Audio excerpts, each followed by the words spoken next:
Imagino que ya sabéis de qué voy a hablar hoy. Voy a hablar acerca de esa entrada triunfal de Jesús en Jerusalén.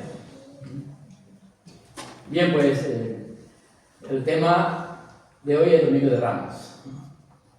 Y se encuentra en Mateo capítulo 21, versículos del 1 al 11. Vamos a leer los primeros 6 versículos, que son esa entrada de Jesús en Jerusalén. Y ahí veremos cómo Jesús instruye a sus discípulos sobre la preparación para su entrada triunfal en esa ciudad de Jerusalén. Dice los versículos 1 al 6.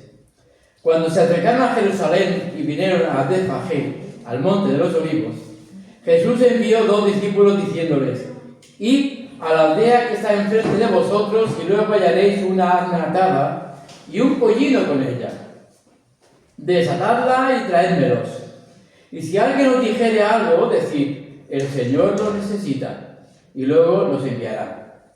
Todo esto aconteció para que se cumpliese lo dicho por el profeta, cuando dijo: decid a la hija de Sión: he aquí tu rey viene a ti manso y sentado sobre una asna, sobre un pollino, hijo de animal de carga. Y los discípulos fueron e hicieron como Jesús les mandó. Que el Señor bendiga su palabra. Amén. Cuando se acercaron a Jerusalén, Jesús ya sabía que los líderes religiosos iban a arrestarlo, iban a condenarlo, iban a ridiculizarlo, iban a azotarlo e iban a entregarlo a los romanos para ser crucificado, porque Jesús lo sabía todo. En Mateo capítulo 20, Jesús le dice a sus discípulos: he aquí subimos a Jerusalén, y el Hijo del Hombre será entregado a los principales sacerdotes y a los escribas, y le condenarán a muerte, y le entregarán a los gentiles para que le escarnezcan, le azoten y le crucifiquen, mas al tercer día resucitará. Sin embargo, aún sabiendo esto, Jesús tuvo el valor no solo para entrar en Jerusalén, sino entrar de la manera más pública y visible posible. Naturalmente, esto contrasta con su anterior línea de actuación en su ministerio público, es decir, la de reprimir su publicidad, por decirlo de alguna manera. Por ejemplo, en Marcos capítulo 1, versículos 40 al 45, Jesús sana a un leproso. ¿Y qué le dice al leproso? Mira, no digas nada a nadie, sino ve y muéstrate al sacerdote. Pero sigue diciendo el texto bíblico, el evangelista Marcos: pero ido él, comenzó a publicarlo mucho y a divulgar el hecho. En Marcos capítulo 7, versículo 31, Jesús sana a un sordomudo. Y después de sanarlo le dice al sordomudo y a los que estaban con él lo siguiente. Y después de sanarlo, le dice Jesús al sordomudo que estaba con él que no dijese nada a nadie. Pero dice el texto bíblico: pero cuanto más les mandaba, tanto más y más lo divulgaban. Algunos pueden pensar que Jesús les dijo eso aplicando lo que llamamos la psicología inversa, porque saben que las personas, cuando les dicen que no hagan tal o cual cosa, pues más ganas tienen de hacerlo. Quien piensa así se equivoca. ¿Por qué? Porque lo que les llevó a esas personas que fueron sanadas por Jesús a divulgar lo que les hizo a otras personas fue que no se lo podían callar ni quedar solo para ellos. Tenían que compartir ese hecho tan increíble y tan maravilloso que les había pasado. No podían callarse. Por mucho que Jesús les dijera: no digáis nada. Era muy fuerte lo que había pasado para dejárselo solo para ellos. Es como cuando alguien ha tenido una experiencia con el Señor y tiene que compartir su testimonio con los demás. ¿Por qué? Porque desea que todo el mundo se entere.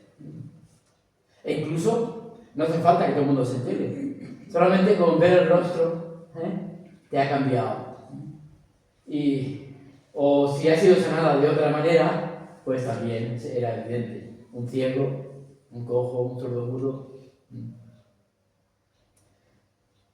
En Marcos capítulo 8 Jesús sana a un ciego y después lo envía a su casa diciendo: no entres en la aldea, no lo digas a nadie en la aldea. En otra ocasión iba caminando con sus discípulos y le preguntó: ¿quién decís vosotros que soy yo? Y Pedro, como siempre era impetuoso y siempre era el primero que respondía, le dijo: tú eres el Cristo, el Hijo del Dios viviente. Tú eres el Cristo. Pero Jesús les mandó que no dijesen esto de él a nadie. Pero es que no solamente la gente que era sanada y los discípulos, sino los demonios. En Marcos capítulo 3 leemos que los espíritus inmundos, al verle, se postraban delante de él y daban voces diciendo: tú eres el Hijo de Dios. Mas Jesús les reprendía mucho para que no le descubriesen. En el monte de la transfiguración, Jesús está con 3 de sus discípulos, allí en el monte. Y Jesús se transfigura. Y leemos que descendiendo ellos del monte, Jesús les mandó que a nadie dijesen lo que habían visto, hasta cuando el Hijo del Hombre hubiese resucitado de los muertos. Bien, pues esa entrada de Jesús en Jerusalén, vemos que es todo lo contrario. No fue casual, ni por algo que ocurrió allí y reclamaron su presencia, ni porque fue pensado y hecho, sino que fue un acto deliberado y premeditado, como hemos visto en la lectura del texto bíblico que hemos hecho antes. Aquello era un acto cargado de significado profético. Esa entrada triunfal de Jesús en Jerusalén fue un acto espiritual y pastoral de Jesús. Y mientras toda la multitud gritaba Hosanna, pocos entendían realmente qué tipo de rey era el que estaba entrando en aquel momento. Si Jesús no hubiera estado reprimiendo deliberadamente el entusiasmo popular sobre él y sus credenciales como Mesías cuando andaba por esos caminos durante todo su ministerio público, lo que ocurrió ese día en Jerusalén posiblemente hubiera sucedido tiempo atrás en muchas ocasiones. Pero Jesús iba, no lo digáis, reprimiendo lo que todavía no era su hora. Pero Jesús no pudo haber escogido un tiempo mejor que este momento. Fue a una ciudad sobrecargada de gente. Estaba así, al tiempo de la Pascua. Venía gente de todas partes, al tiempo de la Pascua, con expectativas religiosas y mesiánicas. El aplauso y las multitudes no fueron manipuladas. Esas hubieran ocurrido de cualquier manera. Pero el paseo en un pollino, ya que fue planeado, era un acto deliberado, de autorrevelación. El secreto de quién era él estaba ahora, de verdad, siendo revelado y manifestado públicamente. Ahora sí. Jesús era el ungido, el Mesías prometido, el Rey de Reyes, el Señor de Señores. Este era y es Jesús, Jesús de Nazaret, nuestro Señor y nuestro Salvador. Es todo esto. Amén. Bien, pues se cumple la profecía de Zacarías, capítulo 9, versículo 9. He aquí tu rey viene a ti, manso y sentado sobre un asno. Esto nos enseña que Dios cumple lo que promete al pie de la letra. Nunca mejor dicho en este caso. Y así como Dios cumplió su palabra en la vida de Jesús, ¿sabéis qué? también la cumplirá en cada una de nuestras vidas. Porque Jesús, Dios, lo que promete, lo cumple. Por tanto, tú que me estás escuchando, confía en Él y Él hará. El pueblo esperaba un rey libertador del Imperio Romano, pero Jesús no vino ni entró en Jerusalén como un hombre de guerra. Vemos que no entró montado en un caballo blanco, sino en un asno. No vino con espada, sino con la paz de su palabra.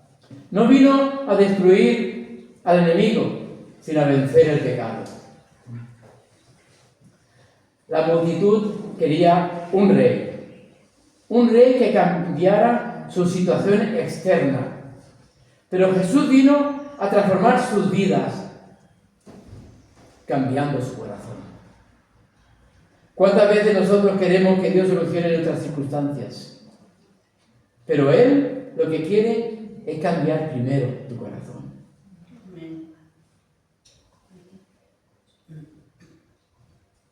En segundo lugar, vemos la preparación para entrar en Jerusalén. Entonces, para esto, vamos a volver ahora al inicio de esta historia. Jesús les dijo a 2 de sus discípulos: id a la aldea que está enfrente de vosotros y hallaréis una asna atada y un pollino con ella. Desatadla y traédmelos. Jesús montaría sobre el más joven de estos animales, el pollino. Les dijo a los discípulos cómo encontrarían estos animales y les indicó que los trajera a ambos. Sin embargo, hay un texto en Zacarías que hemos leído hace un momento y menciona solo un animal, no 2. Si asumimos que Mateo entendía hebreo, la cita completa afirma que Jesús montó sobre el pollino, no sobre su madre, el asna. Marcos y Lucas dicen que el animal era tan joven que nunca antes había sido montado. Por lo tanto, en medio de esta exaltada multitud, imaginaros, tenéis más imaginación que yo, en medio de esta multitud allí en Jerusalén, en ese bullicio de gente, el tiempo de la Pascua, un animal que todavía no ha sido domado, ¿creéis vosotros que permanecería tranquilo? Pues sí, bajo las manos del Mesías estuvo tranquilo, aunque fuera la asna, la madre del pollino, allí también. Interesante detalle. Bueno, por lo menos a mí me resulta interesante. No obstante, nos dice Marcos que el pollino nunca había sido montado, por lo que sería prudente también traer a la madre para tranquilizarlo en medio de la ruidosa multitud, ¿no? Lo cual es difícil, que tanto la madre como el pollino estuvieran tranquilos. Pero ya sabemos que no hay imposible para Dios. O dicho de otra manera, todo es posible para Dios. Amén. Sigue diciendo Marcos que el Señor los necesita, tanto al asna como al pollino. No por el cansancio, porque aquel Jesús que ha viajado andando y a pie desde Galilea, que está en el norte de Palestina, hasta Betania, a casa de sus amigos, Marta, María y Lázaro. Betania estaba a un poco más de 1 kilómetro de distancia de Jerusalén. Pues Jesús podía haber seguido andando sin problema. Pero el Señor los necesita para entrar a Jerusalén como había sido profetizado sobre él. ¿Qué palabra más interesante tenemos aquí? El Señor y los necesita. Jesús, sin dejar de lado su soberanía, había tomado voluntariamente una naturaleza llena de necesidades. Por eso es que el Señor no va a enviar a los ángeles a predicar a la gente. Podría hacerlo, pero el Señor quiere que lo hagamos nosotros, sus hijos y sus hijas que estamos aquí en este mundo. Bien, pues, estando aún en necesidad, Jesús seguía siendo el Señor. He aquí tu rey viene a ti manso y sentado sobre una asna. Jesús llegó a Jerusalén en humildad, sin embargo, con la dignidad adecuada. ¿Por qué? Porque Él llegó y entró en Jerusalén como un príncipe de paz. Los asnos eran bestias antiguas sobre las cuales antiguamente las grandes personas solían montar. Y eso lo vemos en el libro de Jueces, capítulo 10 y capítulo 12. Pero poco después, en el tiempo de Salomón, los judíos obtuvieron razas de caballos, buena raza de caballos, por lo que solo los pobres eran los que montaban a los asnos, los cuales estaban reservados para las cargas. Por tanto, para aquellos que tienen ojos para ver, Jesús no solo estaba proclamando su lugar como Mesías y el cumplimiento de la Escritura, sino que mostraba el tipo de enfoque de paz y de amor que estaba teniendo con la ciudad. Esa entrada a Jerusalén ha sido llamada el triunfo de Cristo. Ciertamente era el triunfo de la humildad sobre el orgullo y la grandeza del mundo, de la pobreza sobre la opulencia que tenían allí algunos, y de la mansedumbre y la delicada sobre la ira y la malicia reinante en aquel tiempo y la corrupción que había. Por tanto, en tercer lugar, vemos que Jesús recibe y alienta la adoración como el Mesías. Hemos de adorarle como Rey de Reyes y Señor de Señores. Versículos del 7 al 11. Dice, y trajeron el asna y el pollino, y pusieron sobre ellos sus mantos. Yo me he puesto mayúscula, en mis apuntes. Como sus mantos, sus. Y él se sentó encima. Y la multitud, que era muy numerosa, tendían sus mantos en el camino. Y otros cortaban ramas de los árboles y las tendían en el camino. Y la gente que iba delante y la que iba detrás aclamaba diciendo, Hosanna al Hijo de David, bendito el que viene en el nombre del Señor. Hosanna en las alturas. Cuando entró él en Jerusalén, toda la ciudad se conmovió diciendo, ¿quién es este? Y la gente decía, este es Jesús, el profeta de Nazaret de Galilea. Bien, pues, pusieron sobre ellos sus mantos, sobre el asna y el pollino. Tendían luego sus mantos en el camino, y otros cortaban ramas de los árboles y las tendían en el camino, dice la Biblia. Todo esto fue hecho para honrar a Jesús como un gran rey y triunfante personaje. Alguien que estaba llegando a Jerusalén en esa temporada de la Pascua, al cual se le reconoce como el Hijo de David, como el Mesías. Bueno, la verdad que tenían una opinión equivocada de él. Ellos pensaban que por ser hijo de David iba a hacer y encabezar una guerra contra el Imperio Romano y sacar de allí a todos los que habían invadido Israel. Pero bien, vamos a los mantos, que eran como las capas de uso diario, de lana y de lino, que la gente llevaba puesta. Las ramas eran las ramas de los árboles, seguramente de olivos. Y también ramas de palmera, nos dice el Evangelio de Juan. Al extenderlos, trataban a Jesús con la misma dignidad que a un rey victorioso. Encontramos en el segundo libro de Reyes, en el capítulo 9, cómo reconocen a un rey.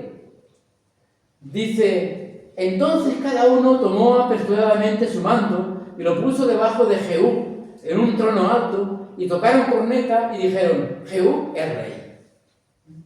Es decir, que en el Antiguo Testamento tenemos un ejemplo de cómo reconocían a alguien como rey, ¿no? Bien. Pero si vemos que los mantos, las ramas del olivo y la rama de palmera, aparte del reconocimiento como hijo de David, es también señal de lealtad y promesa de apoyo. Bien.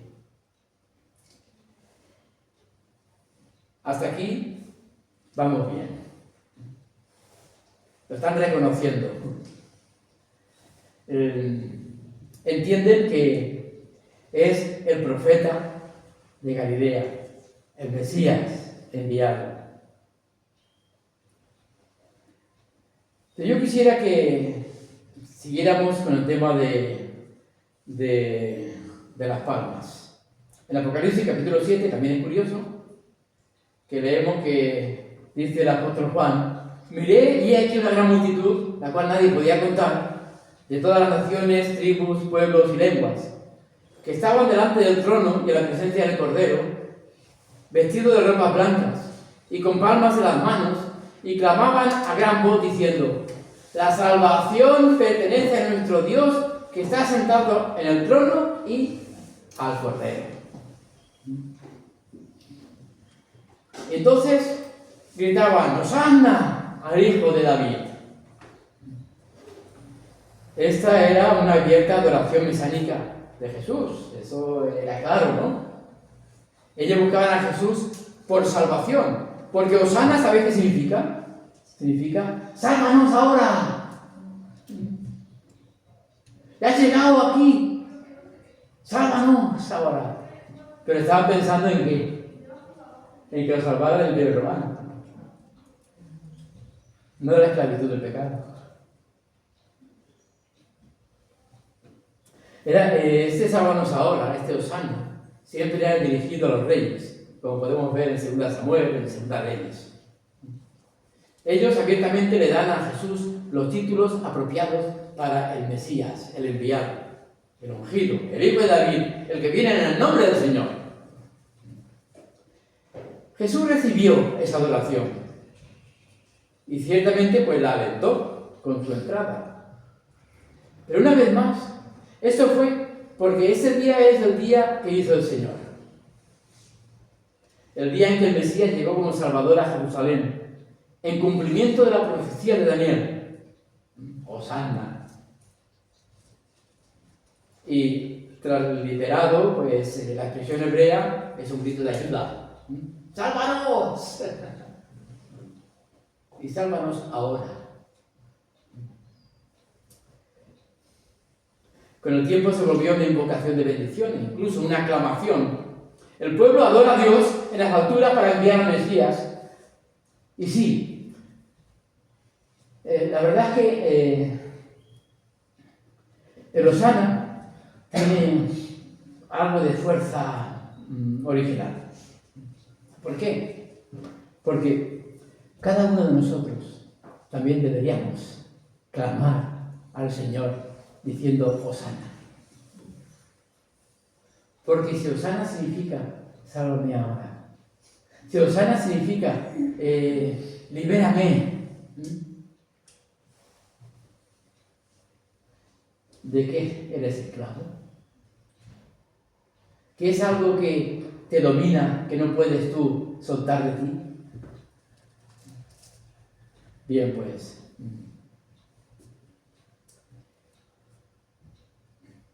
¿qué es aquello que te ata? El Señor te puede liberar de todo eso. El Señor Jesús te va a liberar y liberar de todo eso. Bien, pues, en el caso de la entrada de Jesús en Jerusalén, era un clamor del pueblo para que los liberara y ayudara en el día de la dificultad. Era el clamor de un pueblo oprimido hacia su Salvador y su Rey. Cuando Jesús entró en Jerusalén, toda la ciudad se conmovió. Y Jesús también mostró que no tenía miedo de los principales sacerdotes ni de los fariseos. Él sabía que ellos querían matarlo. Jesús sabía que estaban conspirando contra él. Sin embargo, llegó abiertamente, entrando en Jerusalén. Me viene a la mente cuando los magos vinieron a preguntarle a Herodes dónde iban a nacer el rey de los judíos. Y hay una frase que seguramente os acordaréis. Dice que toda Jerusalén se turbó. Mateo capítulo 2, versículo 3. Ahora, cuando el rey llega a Jerusalén, leemos que toda la ciudad se conmovió. Qué extraño es que estas mismas personas cambiaran de opinión con respecto a Jesús 5 días después. Porque ya sabéis lo que pasó 5 días después, 5 o 6 días después. Cambiaron sus hosanas. Ese hosana lo cambiaron por ¡fuera! ¡Fuera! ¡Crucificale! ¡Crucificale! ¿Qué cambio? La misma gente. Qué caprichosa es la multitud y cómo se manipula. Fue ahí, antes de entrar a la ciudad, que Jesús ya sabía lo que iba a pasar. Observó la ciudad y dice el texto bíblico que Jesús lloró. Conociendo el juicio que vendría sobre Jerusalén, y que lo leemos en Lucas capítulo 19. Pero antes de eso, los fariseos le dijeron a Jesús que reprendiera a sus discípulos, que hiciera callar a la gente. Pero Jesús le responde: si estos callaran, las piedras hablarían. Por eso, me gustaría ir concluyendo estos pensamientos y mensajes de esta mañana. Que la entrada triunfal de Jesús en Jerusalén no es el final de la historia, sino que fue el comienzo del camino hacia la cruz para morir por ti, liberándote de la esclavitud de los pecados que hayas cometido.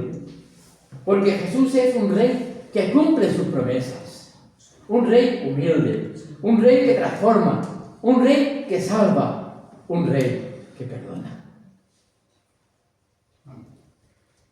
Por eso te invito a que abras tu corazón al Rey de Reyes y Señor de Señores, y no te arrepentirás nunca. Que así sea. Amén.